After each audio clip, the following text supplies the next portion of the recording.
আসসালামু আলাইকুম প্রিয় শিক্ষার্থীবৃন্দ।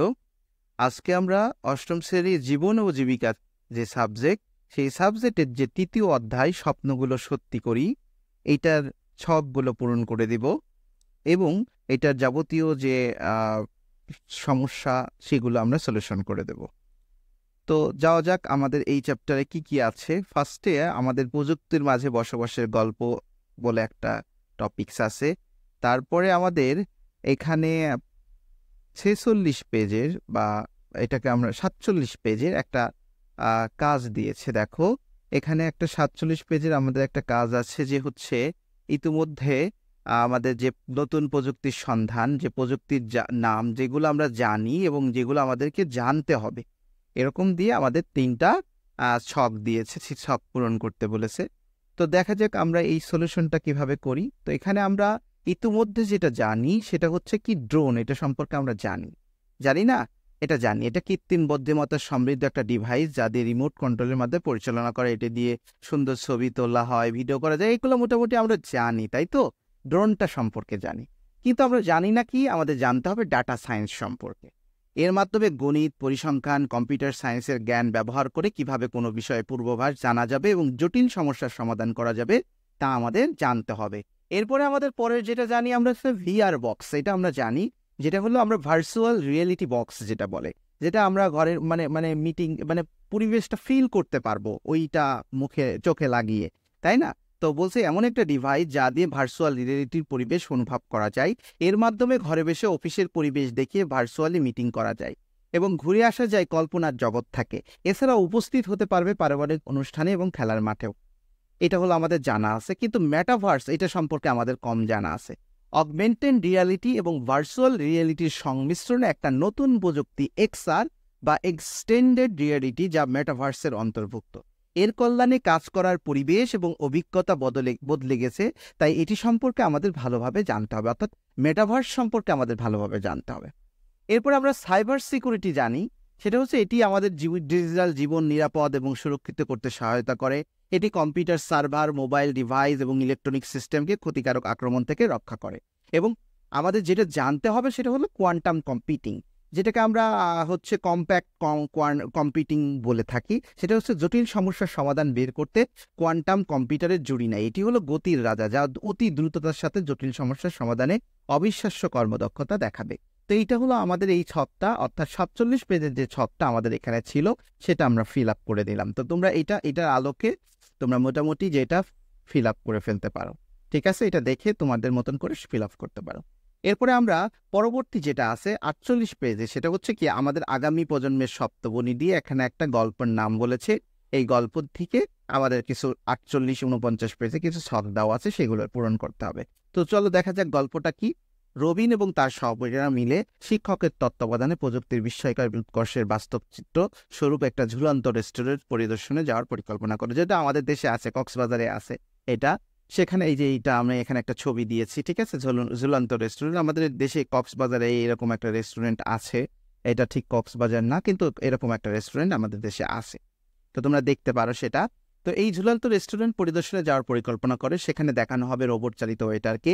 একথা শুনে রবিনরা ভালোভাবে চিন্তা ভাবনা করে রেস্টুরেন্টটা আসলে কেমন, এটা আবার কি জন্য, এখানে কি রোবটরা খাবার পরিবেশন করে, এই সম্পর্কে কৌতূহলতা আসে। এটার জন্য তারা 26শে জানুয়ারি 2024-এ তারা পরিদর্শনের জন্য ধার্য করেছিল এবং 26শে জানুয়ারি 2024-এ তারা ওই দিনটাতে খুব ভোরে ঘুম থেকে উঠে যাওয়ার প্রস্তুতি নেয় এবং সবাই নির্ধারিত জায়গায় পৌঁছায় এবং যাওয়ার পরে তারা ঝুলন্ত রেস্টুরেন্ট দেখতে যায়। তারা আনুমানিকভাবে এখানে যেটা দেওয়া আছে, তারা যেহেতু অনুমতি নিয়েই পরিদর্শনে গিয়েছিল, তাই তাদের রেস্টুরেন্ট সহ রেস্টুরেন্টের যে কর্মকর্তা কর্মচারী সকল প্রযুক্তি সম্পর্কে জানা দেখার সুযোগ হয়েছিল। তারা বিস্ময়ের সাথে ঘুরে ঘুরে দেখলো সেখানে কাজ করছে রোবট ওয়েটার। গ্রাহকরা অর্ডার করার সাথে সাথে পেয়ে যাচ্ছে পছন্দের খাবার। রেস্টুরেন্ট পরিচালনার একযোগে কাজ করছে রেস্টুরেন্ট নিয়ন্ত্রক, artificial intelligence engineer, big data engineer. এগুলো কিন্তু আমাদের দেশে নাই, কিন্তু জাস্ট আমাদের একটা কৌতূহল কেমন কি থাকতে পারে এটা নিয়ে আমরা আসলে প্রযুক্তির ব্যবহারগুলো দেখানো হয়েছে, বাট আমাদের দেশে এরকম কিন্তু না, ঠিক আছে? Big data engineer, smart monitor নিয়ন্ত্রক, সাপোর্ট এবং মেইনটেনেন্স অফিসার, এক্সটেন্ডেড রিয়েলিটির বিশ্লেষক, robot monitoring professional, cyber security officer, এরকম সব কিছু দেখে তারা বিস্মিত হয়ে গেছিল। এটা একটা কল্পনাকৃত ছবি, ঠিক আছে, কল্পনাকৃত। তো এখন এরকম হোক, আমাদের পরিচালনা করার পর তো সবকিছুই হোক না কেন, সবকিছুই থাকুক না কেন, এটার পরিচালনা কিন্তু মানুষের করে এবং এগুলা মানুষের মতোই কাজ করে তারা। তো যাই হোক, এখানে আমাদের একটা গল্পের একটা নমুনার একটা ছবি দেওয়া আছে। তো তোমরা এটার আলোকেই, যেখানে আমি লিখে দিয়েছি, এটার আলোকে ধীরে ধীরে এটার মতন করে একটু সাজিয়ে লিখতে পারো, ঠিক আছে। আর ছবিটা তোমার মতন করে দিও, ইন্টারনেটে অনেক ছবি আছে, ঝুলন্ত রেস্টুরেন্টে আমাদের দেশেরও অনেক ছবি আছে, সেটা সেই আলোকে দিও। তো এরপরে আমাদের যেটা আছে, এবার গল্পটি লেখা থেকে আমরা বিশ্লেষণ করে আমাদের একটা ছক দিয়েছে, পেশার নাম, কাল্পনিক পেশায় ব্যবহার হতে পারে প্রযুক্তির নাম, প্রয়োজনীয় দক্ষতা এবং যে ধরনের ভূমিকা রাখতে পারে মানুষ, এইগুলো আমাদের এখানে বলছে। তো চলো যাওয়া যাক, আমরা 49 পেজে যে ইয়াটা সেটা একটু ফিল আপ করি। সেটা বলছে যে প্রথম পেশার নামটা হচ্ছে আর্টিফিশিয়াল ইন্টেলিজেন্স ইঞ্জিনিয়ার, মানে এটা আইআর যে আই ইঞ্জিনিয়ারিং, যে এআই ইঞ্জিনিয়ার যেটাকে আমরা বলে থাকি, সেটা আমাদের এখানে আসবে। তো আর্টিফিশিয়াল ইন্টেলিজেন্স ইঞ্জিনিয়ার এটা কি? তারপরে আমাদের পরবর্তী যেটা আছে সেটা হচ্ছে যে আমরা যেটা বলবো সেটা হচ্ছে যে এটা কাল্পনিক পেশার কি হবে, আর্টিফিশিয়াল ইন্টেলিজেন্স।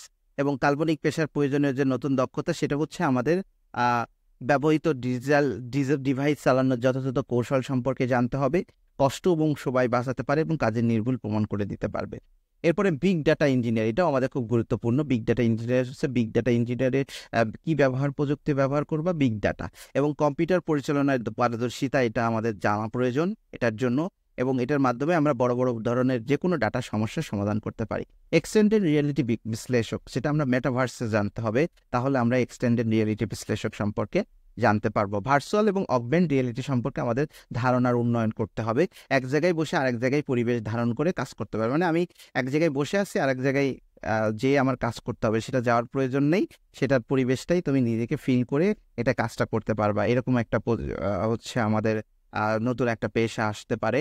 তারপরে সাইবার সিকিউরিটি বিশ্লেষক, এটা খুব গুরুত্বপূর্ণ। এটা তারপরে হচ্ছে এটার জন্য আমাদের জানতে হবে সাইবার সিকিউরিটি সম্পর্কে, এবং এটা জানার ফলে আমাদের কি কি দক্ষতা অর্জন করতে হবে, সেটা হচ্ছে নিরাপদ এবং সিকিউর যে নতুন নতুন যে সফটওয়্যার বা প্রোগ্রাম, এই সম্পর্কে আমাদের দক্ষ হতে হবে। তারপরে মানুষের ব্যবহৃত কম্পিউটার, মোবাইল ডিভাইস, সার্ভারকে ক্ষতিকর আক্রমণ থেকে রক্ষা করতে পারবে, এরকম কিছু করতে হবে। তো এইটা ছিল আমাদের 49 পেজের যে ইয়াটা দলগত কাজ, সেটা আমরা এটা করে দেখলাম। আমরা এখানে আমাদের আরো কিছু ছক আছে, তোমরা দেখতে পাবা এখানে অনেকটা ছক আছে, যেমন একটা প্রজেক্ট সম্পর্কে। তো আমরা নেক্সট ভিডিওতে ওই প্রজেক্টটা এবং বাকি ছকগুলো পূরণ করার চেষ্টা করব। তো আজকে এই পর্যন্তই, ভালো থেকো সবাই, আল্লাহ হাফেজ।